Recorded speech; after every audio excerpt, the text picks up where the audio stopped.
joining us to review some of the headlines of today's newspapers from all around the world are Rise News analysts Emmanuel Afeni and Dayo Shobuale. Mr. Emmanuel Afeni, good morning to you. Good afternoon. Good afternoon. Clearly still Good morning. Good afternoon, Dayo. Good afternoon. Yes, we'll start the review with This Day Nigeria's newspaper of record. We'll start with the story above the masthead. Komolafe, Nigeria gradually reversing investment decline in oil and gas industry. AFDB says rising oil prices, increasing production to support Nigeria's economy in 2024.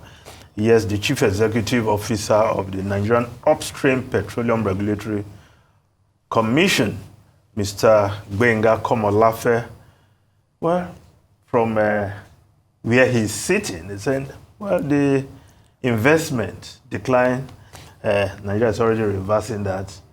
So there are people who are coming into the country because with these majors leaving their onshore facilities and selling off, but others are also still looking at the Nigerian oil and gas industry. So perhaps that's something to cheer. Of course. At least for now.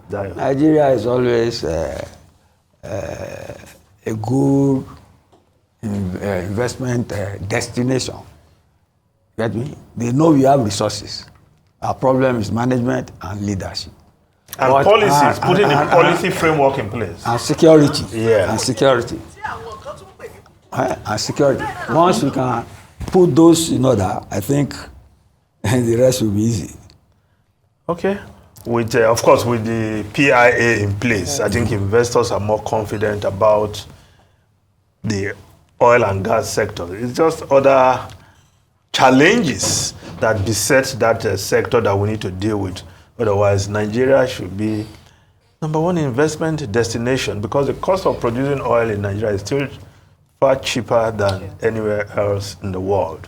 Although in a way, you see, I think it's too early to be saying that. I mean, some have not even left.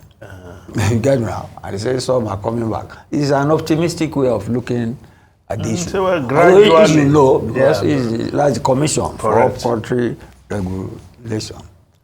Okay, now let's look at the lead story. Cardoso with $1.8 billion inflow last week.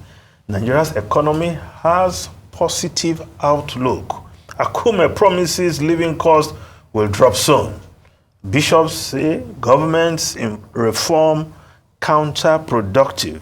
Atiku, Nigeria has insufficient, unstable, precarious reserve to support free-floating rate regime. President berates ex-VP presidency, that is, berates ex-VP, insists facts muddled up. Naira's free fall, jeopardizing my plans for Bauchi. Mohammed, that's the governor of Bauchi State, lamenting. Well, the inflow last week, $1.8 billion into the foreign exchange market. Well, looks like the money is coming in from somewhere, and that should create some positive outlook, but it has not helped the value of the Naira. Yes. The depreciation, we are still saying, the Naira closed at the parallel market on Friday at 1,650 Naira. So the inflow, yes, up, but the impact, not quite so yet. And what Atiku has said is that, you see, we don't have the reserve of foreign exchange to support a free-flowing, free market. The floating of the Naira. And the sooner government intervenes, the better. I keep on saying it here. You see, we cannot have a free, a laissez-faire form of capitalism in the situation we are in now. We should borrow a leaf from some other countries, and maybe France. You see, France is one of the wealthiest nations in the world, but it has a mixed economy. You know, the French are socialists.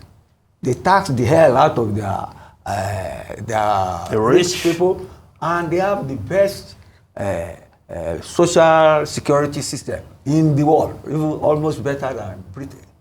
Get me? Because they believe they must protect people from birth till you retire, and they make allowances for it. Yeah. And they intervene in the economy.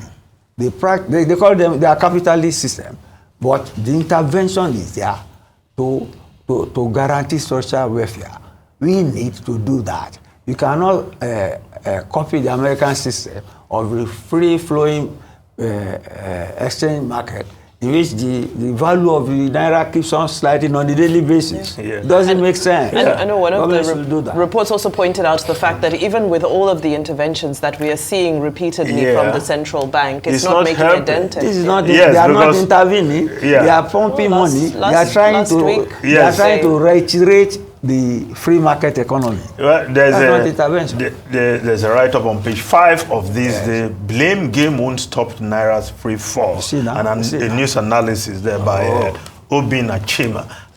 Some of us have been through this way before. Right? And what is saying is that all the circulars CBN is pushing out, blaming the banks for hiding the dollar and all that, will not solve the problem unless there's actual increase in inflow, because the problem there is inadequacy in the flow of the foreign exchange, the dollar. We have been through this before. So if you subject it to the forces of demand and supply, like you are, yes, of course, there's only one answer you will get: the continuous depreciation of the naira. Conditionalities. Yes, you should stop it. It has ruined many African nations. No, but we are being told that us in the past before. We should not repeat it. But IMF and other, but they are seeing some positives from what the government is doing. They are applauding our demise, economic demise, and collapse, and political instability.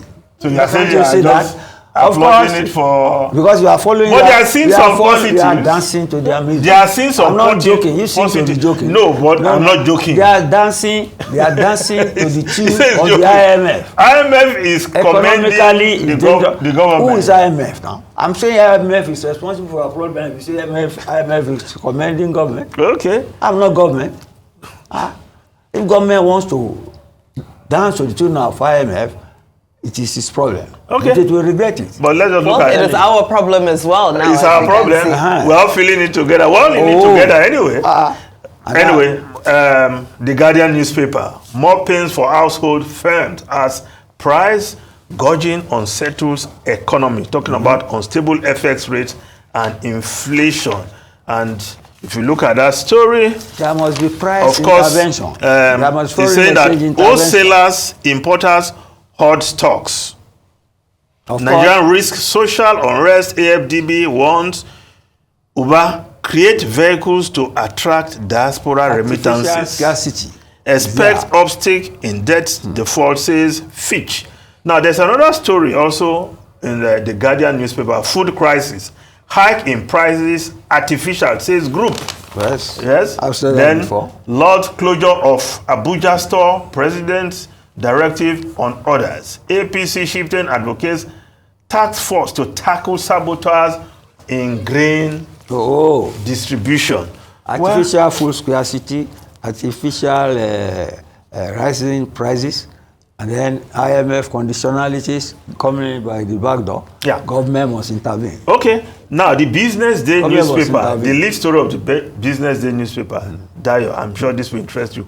Petrol subsidies nears 1 trillion naira monthly, surpasses pre-Tinubu level. Yes, because before President Tinubu, a week before the election, Melekiari, the group CEO of NNPCL, said the country was spending 400 billion naira monthly on subsidy. But now, according to this analysis, the country is now spending 907 billion naira monthly on subsidy, because the actual landing cost of PMS, aka petrol, is 1,203 naira, according to Business Day analysis. And where's the money coming from? We are printing and printing and printing. Well, thank you for this sober review. Some good news today. What a way to start a Monday. But ending on a relatively, alarming note. But thank you so much, Mr. Emmanuel Ifeni, Mr. Dayo Shobale, for your analysis. We appreciate your time here on Newsday as always. Thank you.